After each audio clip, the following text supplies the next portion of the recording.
bikin makalah tentang Buya Hamka. Waktu itu Buya Hamka tuh dipersepsikan oleh beberapa orang beliau tuh pluralis, membenarkan semua agama. Padahal setelah saya selidiki memang kata-kata beliau dipotong.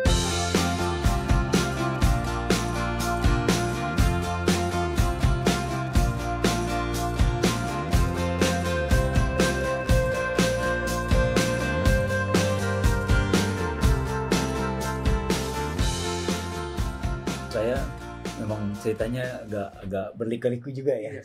Jadi saya dulu kuliah di ITB, Teknik Sipil. Kebetulan banyak baca-baca bukunya Ustaz Adian Nusaini, dan saya penasaran sekali dengan satu fenomena namanya Islam liberal. Nah, Islam liberal ini selalu kemana-mana bicara logika, bicara rasio, ya, bicara sains. Padahal kami orang sains nggak kayak begitu. Ya, itu yang bikin saya tertarik sekali dengan Islam liberal gitu, karena mereka bilang dengan logika maka berpikirnya kayak begini, padahal kami orang yang sehari-hari pakai logika nggak begitu gitu. Ya, makanya saya penasaran sekali dan saya banyak nulis tentang Islam liberal. Begitu lulus S1 ketemu Ustaz Adian di Jakarta, di INSIS, di Kalibata situ ya. Begitu ketemu tiba-tiba beliau bilang menarik kalau lulusan ITB belajar pemikiran Islam. Kebetulan beliau lagi bikin program kaderisasi ulama, Basnas dan Dewan Dakwah. Kampusnya di kota saya lagi di Ibn Khaldun Bogor. Ya, jadi saya langsung ditawarin beasiswa kuliah S2. Ya, makanya S1 Teknik Sipil, S2-nya nggak nyambung gitu, pemikiran Islam gitu ya. Nah, kemudian saya ada satu mata kuliah namanya mata kuliah Ghazul Fikri. Saya bikin makalah tentang Buya Hamka. Waktu itu Buya Hamka tuh dipersepsikan oleh beberapa orang beliau tuh pluralis, membenarkan semua agama. Padahal setelah saya selidiki memang kata-kata beliau dipotong. Ternyata nggak begitu gitu ya. Nah, begitu dibaca sama Ustaz Adian, kata beliau, coba antum bikin tesis tentang Buya Hamka aja. Nah, akhirnya saya bikin tesis tentang Buya Hamka. Nah, sekarang di S3 saya disuruh kuliah ilmu sejarah. Jadi S1, S2, S3 nggak nyambung. Tapi benang merahnya sebenarnya di tesis dan disertasinya. Ya, tesisnya tentang Buya Hamka, jadi beliau kan tokoh sejarah. Ya, saya di kuliah ilmu sejarah UI, sekarang disertasi juga tentang berhubungan dengan Buya Hamka juga.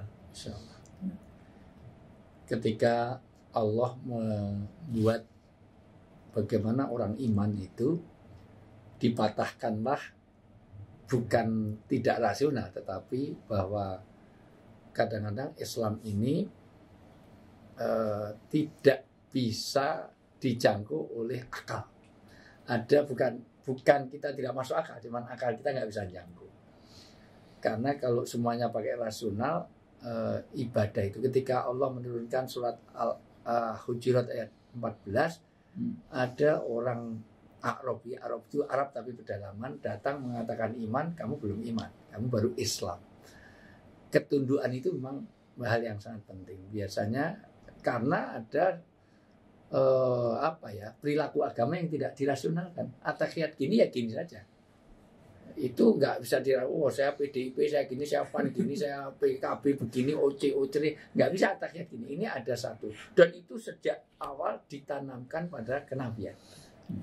Dulu Nabi Ibrahim itu lama nggak punya anak, itu logikanya gimana? Lama nggak punya anak, begitu berdoa 84 tahun baru punya ini, kemudian menyusul Sarah 99 tahun, disuruh ninggal pergi.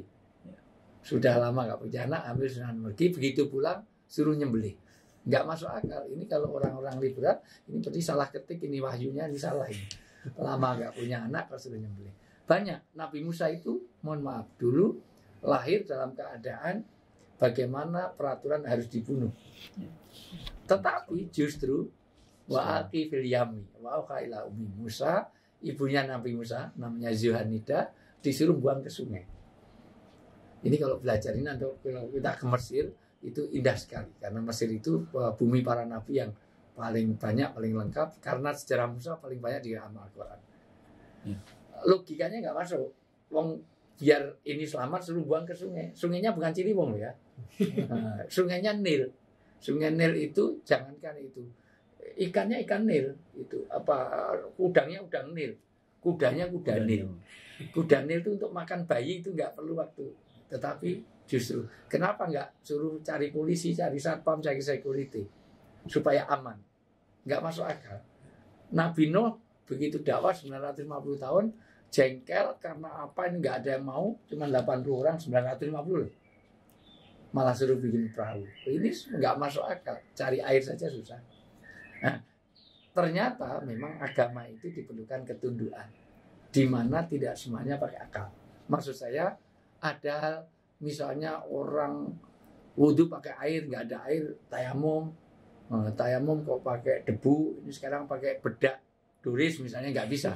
Karena itu bagian dari sesuatu yang kita, artinya ada satu hal yang harus kita pahami, bahwa taslim atau sifat tunduk walaupun itu tidak sesuai dengan rasionalitas kita, itu diperlukan. Mungkin ini jadi inspirasi juga mudah-mudahan. Dulu Mas Deddy Corbuzier itu pertanyaannya dunia rasional, untuk open minded, dan alhamdulillah sadar. Mudah-mudahan disuruh Mas Daan nanti 3 Panggabean, siapa tahu nanti sadar. Amin. Iya, iya dong. Kalau saya sudah nempel Kang Deddy, mudah-mudahan nanti 3 Panggabean, apa salahnya untuk bolakkan hati. Sadar langsung carikan. Udah berjodoh belum sih?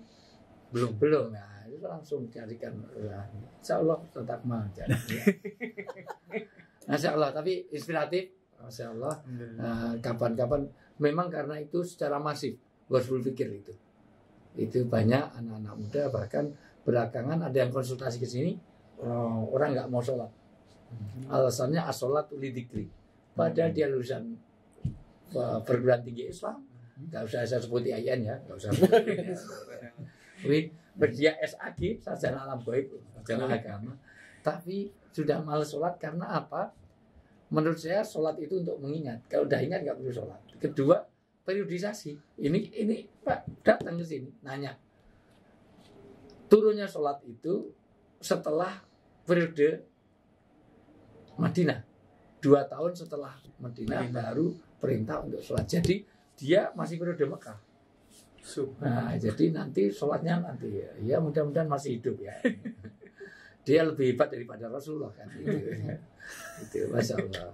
Tapi ini inspiratif, senang saya, alhamdulillah. Ya, kalau Kang Andre gimana Kang Andre? Ini penting karena nanti kapan-kapan santri saya ini perlu ada.